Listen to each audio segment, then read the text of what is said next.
and video cameras ready on the count of three. One, two, three. Beautiful. Now as they retrieve their net, they're going to grasp hold of the center, stretching it into a long column. After doing so, they're going to loop it around a few times and then separate it into three parts. That first part is thrown over the shoulder.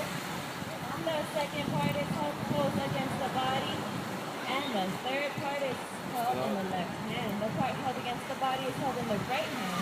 And it is with this hand that the net is cast into its desired position. For the final time this evening, cousins, get those cameras and video cameras ready on the count of three, Hawaiian style. E kahi, e lua, e kolu.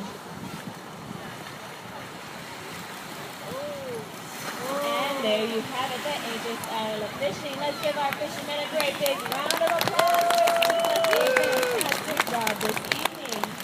At this time, they'll be putting us